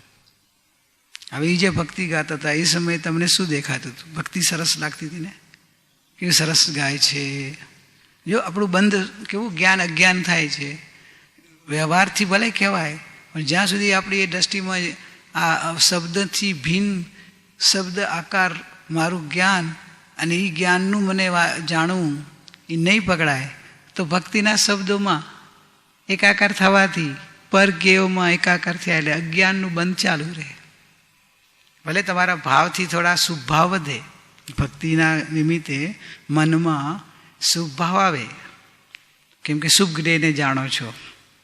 શબ્દ અત્યારે જે ભક્તિના શબ્દો છે એ શુભ છે, તો શુભ જ્ઞેયને તમે માનો છો કે મારા શુભ શબ્દ જણાય છે, મેં ભક્તિ સાંભળું છું એટલે મન શુભ ભાવમાં રહે પણ બંધાય.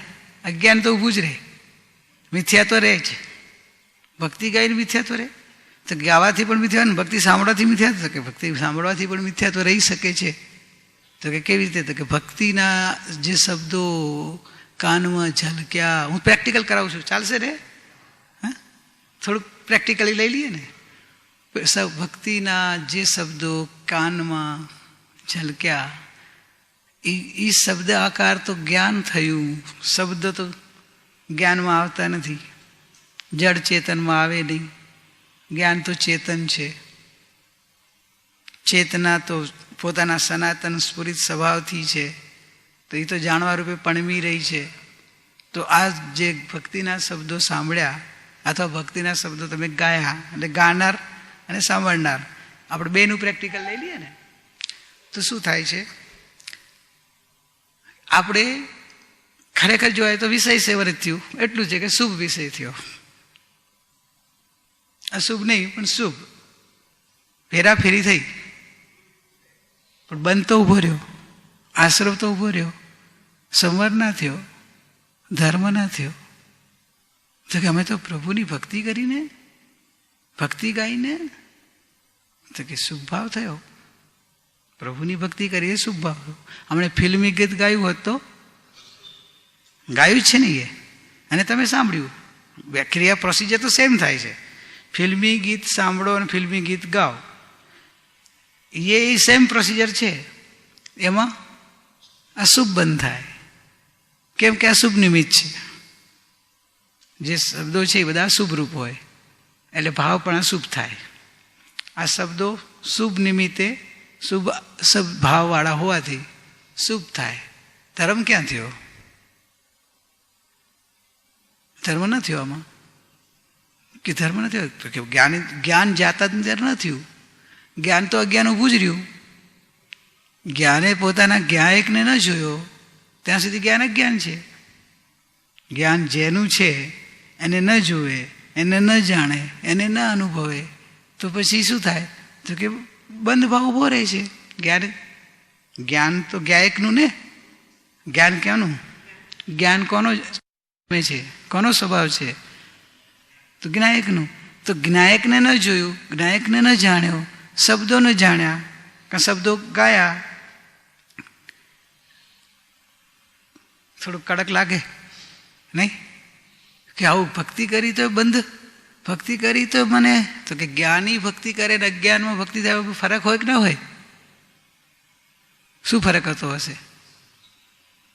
જ્ઞાની ભક્તિ એમનો ઉદય હોય ભક્તિનો, તો શુભ ઉદયને એ શબ્દના આકારોને ગાવા રૂપે પરણમતા હોય કે સાંભળવા રૂપે પરણમતા હોય, એ શબ્દ આકાર થયેલા જ્ઞાનથી ગેથી જુદા પોતાના જ્ઞાનને અનુભવતા હોય અને વિશ્વાસ એને એમ આવે કે મને મારું જ્ઞાન અને મારો જ્ઞાયક જ અનુભવાય છે.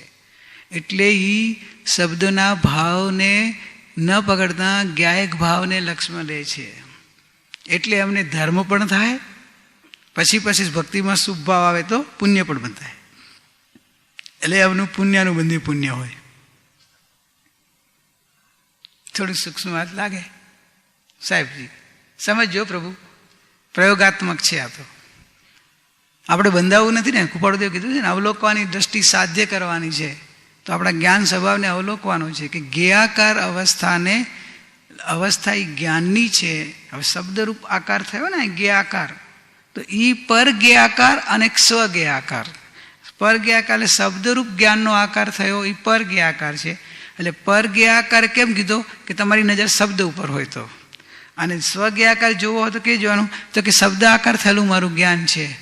અને મારા જ્ઞાન કોને પ્રસિદ્ધ કરે? કે હું જ્ઞાયકને. તો દ્રષ્ટિ ત્યાં ચોઈ જાય, હું તો જ્ઞાયક છું, મારો જ્ઞાયક પ્રસિદ્ધ થયો, મારો જ્ઞાયક પ્રસિદ્ધ થયો.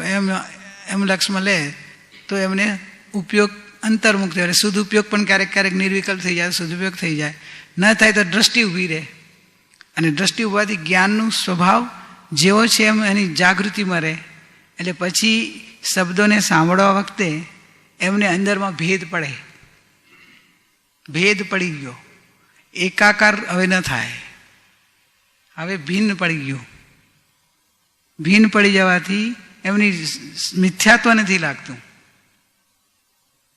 એમને મિથ્યાત્વનું પાપ ન લાગે. એટલે એ એમને ધર્મ થાય. જેને આવું જ્ઞાન સ્વભાવનું વેદનપૂર્વક અનુભવ થઈ ગયો હોય, જ્ઞાયક સુધી ઉપયોગ પહોંચી ગયો હોય, તો એ જ્ઞેયને જાણતા, સમજો લોકાલોકને જાણતા ભગવાન બંધાતા નથી. એમ સાધક ધર્માત્મા, જ્ઞાની ધર્માત્મા શબ્દોને જાણવા છતાં, શબ્દો રૂપે જ્ઞેયાકાર થવા છતાં એમને અંદરમાં સ્વસંવેદન વર્તે છે. એકવાર અનુભવ વર્તે છે, પ્રતીતિ વર્તે છે. અનુભવ એકવાર થઈ ગયો એટલે પ્રતીતિ વર્તે અને પાણીથીમાં રહેતી હોય એટલે એકાકાર ન થાય, ભિન્નતા રહે, ભેદ રહે, ભેદ. એટલે એ જાગૃતિના કારણે, શ્રદ્ધાના કારણે એમને મિથ્યાત્વનો બંધ ન થાય. અને જેટલી અંદર સ્વરૂપ જાગૃતિ થાય એટલા અંદરમાં સ્વલક્ષી પુરુષાર્થ એનો વધતો જાય. અને આ નિમિત્તે શુભ ભાવ પણ થાય. તો શુભ ભાવને પણ એને ભિન્નપણે જાણે. કેમ કે મનનું પણ મન છે, શુભ ભાવ થયો એ મનનું પણ મન છે. એને પણ જ્ઞાન ભિન્નપણે જાણે કે હું એમ નહીં, હું જ્ઞાન, હું જ્ઞાયક. બધી આ સાધના કરવાની છે. આ તો બહુ સૂક્ષ્મ છે બેટા, ગભરાતા નહીં હો, ધીરે ધીરે સમજાશે. પણ આપણે આ કરવાનું છે. એટલી મજા આવશે ભગવાનને, બધાને જે મજા આવી ને એવી મજા આપણે પણ કરી શકીએ. કેમ કરી શકીએ? એ કરી શકે, આપણે કેમ કરી શકીએ? આપણે એની જાતિના છીએ. સર્વ જીવ છે સિદ્ધ સમ. આપણે સિદ્ધ ભગવાન જેવા સમાન છીએ. પણ કન્ડિશન શું વાત કરી? શેર બધા સિદ્ધ સમાન, પણ સિદ્ધનો આનંદ કોને મળે? જે સમજે તે થાય. ત્યાંય સમજવાની વાત આવી. શરૂઆતની પહેલી ગાથામાં પણ સ્વરૂપ સમજ્યા વિના આ પણ બસ પાછી સમજવા પર વજન આપ્યું કે સિદ્ધ તો બધા છે, પણ સિદ્ધત્વનો આનંદ કોણ લઈ શકે? જેવા જ્ઞાન સ્વભાવને, પોતાના સ્વભાવને આવા પ્રયોગ કરીને અંદરમાં પ્રેક્ટિકલ અનુભવ કરીને સમજે તો એ સિદ્ધ થાય. એ સિદ્ધનો આનંદ લે. એ સમજવામાં નિમિત્ત બતાવ્યા ગુરુ આજ્ઞા, સદગુરુ આજ્ઞા, જીની દશા, નિમિત્ત કારણ, જીનેશ્વર ભગવાનની દશા. જે કેવલ જ્ઞાનનું આપણે સ્વરૂપ લીધું ને હમણાં, જીન દશાની વાત આવી ને કે કેવલ જ્ઞાન લોકાલોકને કેવી રીતે જાણે છે, તો જીન દશાની વાત આવી. અને આ બધું સમજાવનાર કોણ? આપણને તો ખબર નથી. બધા મહાપુરુષોએ, સદગુરુએ એ લોકોને આપણને મોર ખોલી આપ્યો. એટલે સદગુરુનો આપકા કે ને ગુરુ મહત્વનું કેમ બતાવ્યું? કે આપણા જેવા સાવ ભોટ અજ્ઞાની હતા, કાંઈ એક અક્ષરનું જ્ઞાન નહોતું. જેમ અક્ષર જ્ઞાન આપનાર સ્કૂલના ટીચર પણ ગુરુ, એક વિદ્યાગુરુ, બાહ્ય વિદ્યાગુરુ, કે જેને કારણે આપણે બધું થોડું વાંચતા સમજતા કરી શકીએ છીએ. તો આ તો અધ્યાત્મ વિદ્યા આપી, મોક્ષ માર્ગની અને સુખી થવાની વિદ્યા આપી. જ્ઞેયોથી ભિન્ન જ્ઞાન સ્વભાવનો અનુભવ કરીને પ્રત્યેક સ્વસંવેદ આનંદનો, વર્તમાનમાં આનંદ લઈ શકે એવી જ્ઞાન આપ્યું. તો સદગુરુ તો મહાન કહેવાય, ઉપકારી કહેવાય. એમના તો ચરણોના દાસ, દાસ, દાસ, દાસ, હું દાસ, દાસાનું દાસ. એવી આપણી નમ્રતા, વિનય ઓટોમેટિક આવે. કેમ કે ઉપકાર ભાવે દાય. કે મને આવું અજ્ઞાન ટળી ગયું, એટલો નિરાકુળ થઈ ગયો કે હવે ગમે તે ઉદય આવે, મારો ડર ગયો.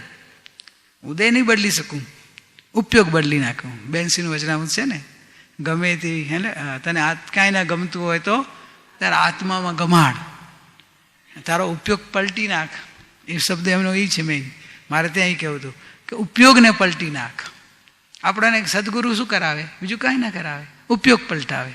જે જ્ઞાન ભવ હેતુરૂપ થતું હતું એ જ્ઞાન ભવ નિવૃત્તિરૂપ થયું, ઉપયોગ પલટાયો. કે જે પરને જાણીને પરમાં રાગ દ્વેષ સારું નરસું કર્યા જ કરતું હતું, એ જ જ્ઞાન હવે પર જણાય છતાં પરને રાગ દ્વેષ ન થાય. કેમ? કે એને અંદરની પ્રોસિજર જાણી લીધી કે ખરેખર પર જણાતું નથી, પર આકાર મારું જ્ઞાન જણાય છે અને એ જ્ઞાનમાં મારો જ્ઞાયક પ્રતિષ્ઠિત છે, એટલે હું તો જ્ઞાયક છું. એમ અંદરમુખી થઈને ઠરી ગયા છે, જાતે અંતર થઈ ગયું. સમ્યક દર્શન લીધું ને, તો સમ્યક દર્શન જ્ઞાયક સુધી પહોંચાડી દે, ત્યારે સમ્યક દર્શન થાય. જ્યારે એ શ્રદ્ધા જ્ઞાયક સુધી બેસ્ટ પહોંચી ગઈ પછી ગેવો છે તો હોય, ભલે ને હો. કર્મના ઉદય ભલે હો, તેજસ કર્મણ શરીર ભલે હો. કર્મણ શરીર એટલે કર્મનો ઉદય, ગમે તે ઉદય હોય. પછી ઇન્દ્રિયો, શરીર, આ ઔદારિક શરીરમાં ઇન્દ્રિયો છે તે ભલે હોય, ઇન્દ્રિયનું જ્ઞાન તો હો ભલે હો ને. મને હું નહીં, હું તો આ જાણનારો, આ અખંડ જાનનહાર એમ પ્રયોગમાં લેવાનો છે, ઉપયોગને અવલોકમાં લેવાનો છે. અવલોકન કરીને એવો ભેદ સ્વભાવને વેદવાનો છે. એ વેદન શક્તિને કીધું કે આત્મા નિરંતર વેદક સ્વભાવવાળો છે, નિરંતર પોતાને સ્વસંવેદ્ય વેદી રહ્યો છે. પણ પોતાનું વેદન આપણને આ પરના વેદનમાંથી નવરા પડીએ ને ભ્રમણા તૂટે તો સ્વસંવેદન લક્ષમાં આવે. ભ્રમણા એવી છે કે આ પર વેદાય છે, પર વેદાય છે, રસેન્દ્રિયના વિષયો વેદાય છે, સ્પર્શેન્દ્રિયના વિષયો વેદાય છે. તો એ ભ્રમણાને કારણે એમ જ રોકાઈ ગયા છે. વેદાતો જણાતો અનુભવાતો પોતે, પણ માનીએ પર એટલે આસક્તિ, ભોગવવાના ભાવ, મેળવવાના ભાવ, જમા કરવાના ભાવ, એને સાચવવાના ભાવ, આખી જિંદગી એમ જ ચાલી જાય અને એક ક્ષણે એને ભોગવી શકે. જ્ઞાન તો અભોગતા સ્વભાવી છે ને. અભ્યાસ પણ આત્માર્થી બનીને કરીએ તો થાય. કામ એક આત્માર્થનું, બીજા મનના રોગ કીધા, એના સિવાય મનના રોગ તો પછી બીજા મનના રોગ છે ભાઈ.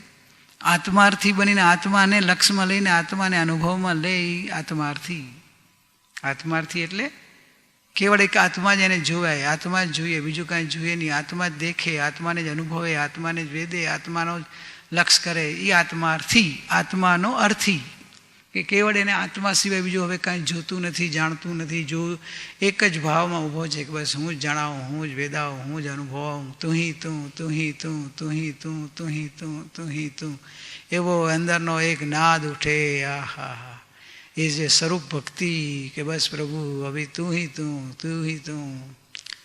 એ આત્માર્થી, એને આત્મા સિવાય બીજું કાંઈ જોતું નથી ને આત્મા સિવાય કાંઈ દેખાતું નથી. બીજું દેખાતું હોય છતાં સતી સ્ત્રીનું દ્રષ્ટાંત આપે છે ને કે સતી સ્ત્રીને પોતાના પુરુષ સિવાય બીજા પુરુષ કોઈ દેખાતા જ નથી.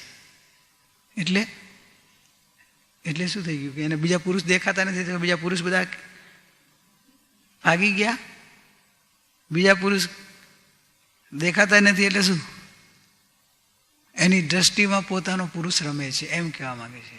પોતાના પુરુષ સિવાય બીજું કોઈને હવે જોતી નથી. એટલે દ્રષ્ટિપણે, હું પણ પોતાના પતિ પણ જોતી નથી. એ જે કાંઈ પરને જોયે તો એને યાદ પતિ નહીં આવે, એટલે આ ગૌણ થઈ જાય. પર પુરુષ નજર જાય તો એને પોતાનો પુરુષ યાદ આવે, એટલે આ પુરુષ ગૌણ થઈ જાય કે પર પુરુષ, મને તો મારો પુરુષ, મારો પુરુષ. એમ પર જ્ઞેય પર નજર જતા જ્ઞાની જ્ઞેયથી જ્ઞાન અંદરમાં ચાલે જાય, જ્ઞાયક સુધી. સમય થઈ ગયો, ઠીક છે. ફરીથી કાલે બેસવાનું છે. કાલે અધૂરું રહી ગયું છે, ન સમજાય તો કાલે પાછું ફરીથી થોડુંક સમજી લેશું. કૃપાળુ દેવે જે આપણે કીધું છે એ સાધ્ય કરવાનું છે. ચૈતન્ય આત્મક સ્વભાવ એને આપણે નિરંતર જે જણાઈ રહ્યો છે, વેદાઈ રહ્યો છે, એને પ્રયોગમાં લઈને આપણી પાસે સમય છે. હવે કાલ સવાર જે સમય મળે ત્યારે પ્રયોગમાં લઈએ. ગેયો તો હાજર છે જગત સામે, જ્ઞાન પણ છે, નિરંતર સનાતન સ્ફુરિત છે, એટલે નિરંતર રહે છે. નિરંતર છે તો આપણે ભેદ જ્ઞાન કરતા જ રહેવાનું. ખાલી આટલું પૂરું સ્વાધ્યાય પૂરતો સ્વાધ્યાય નહીં કરતા. આ તો આજે ક્લાસ વર્ક ને હોમવર્ક હોય ને, ભાઈ તમારા છોકરાઓ ભણ્યા હશે, તમે જોયું હશે ને. ક્લાસ વર્ક ને હોમવર્ક શું ફરક હોય? ક્લાસ વર્ક લિમિટેડ હોય, હોમવર્ક અનલિમિટેડ હોય. ઉલટું કરે. છોકરાઓ ભણે ને 6 કલાક ભણવા જાય, હોમવર્ક 1 જ કલાક કરે, બાકી પછી પ્લે. નહીં, આપણે અહીં સાધકમાં સાધના કેન્દ્રમાં ઉલટું છે. ક્લાસ વર્ક ઓછો હોય, હોમવર્ક વધારે હોય, તો સાધક સાધ્યને સાધી શકે છે. એટલે આપણે હોમવર્ક કરશું, બરાબર ને? હમણાં જશું ને જમવા, પેલું હોમવર્કનું લેસન ત્યાં પ્રયોગ કરજો. જે દેખાય છે એ દેખાય છે કે જ્ઞાન દેખાય છે. પછી એનો જે રસ આવે, પહેલાં આંખથી લીધો એટલે આંખનો વિષય, એમાં જ્ઞાનને જોવાનું. ક્યાં તો મારા જ્ઞાનમાં ખાલી ઝલકે છે, એનું પ્રતિબિંબ પડે છે, એ ખરેખર નથી દેખાતું, મારું જ્ઞાન દેખાય છે. પછી અહીંયા આવશે એટલે રસ આવશે. જે રસ હશે ખાટો મીઠો જે હોય એ આકાર થયેલું મારું જ્ઞાન જણાય છે, મને જ્ઞાન વેદાય છે, જ્ઞાનનો સ્વાદ આવે છે. પછી શું ખાધું તમારું લક્ષ નહીં જોયું, એકાકાર અંદર થઈ જશો તો. અને કદાચ ખબર પડે તો ભિન્નપણે કરશો કે તો રસ પૂતગલનું પરિણમન છે. એ પૂતગલ ઝલકે છે, દર્પણમાં ઝલકે સામેવાળી ચીજ, પણ એ દર્પણમાં નથી આવી. એમ રસ મારા જ્ઞાનમાં થોડો આવ્યું છે, એ રસમાં તો ઝલકે બાજુમાં છે, એ ખબર પડી નિમિત્તપણે કે અત્યારે કાંઈ મીઠો ગોળનો ટુકડો ખાધો તો કે મીઠું ખાઈ રહ્યો છે, તો ગોળમાં અંદર મીઠાશ છે, એ અહીં જીભમાં ઉપર આવી છે, જ્ઞાનમાં ઝલકે છે. તો એ મીઠાશ પ્રસિદ્ધ થાય છે કે જ્ઞાન પ્રસિદ્ધ થાય છે? હવે એ આપણા ઉપર પરીક્ષા છે. ક્યાં રસ ઉપર રસ છે કે જ્ઞાન ઉપર રસ છે? જો જ્ઞાન ઉપર રસ હશે તો જ્ઞાન ઉપર આવી જશો, અને ખાવાના રસ પદાર્થના રસ ઉપર રસ હશે તો જ્ઞાન ભૂલાઈ જશે અને રસમાં મશગુલ થઈ જશો. એટલે પછી બે રાગ કે દ્વેષ, હમણાં ભક્તિમાં તમે કીધું રાગ દ્વેષ થયા જ કરશે. કેમ કે રસ દેખાણો, જ્ઞાન ન દેખાણું. આ અભ્યાસ કરશો તો રાગ દ્વેષ જીતવાની ચાવી છે, જ્ઞાનીઓએ આપણને આપી છે. બધા એ રીતે આપણે અભ્યાસ કરીએ, હોમવર્ક કરીએ.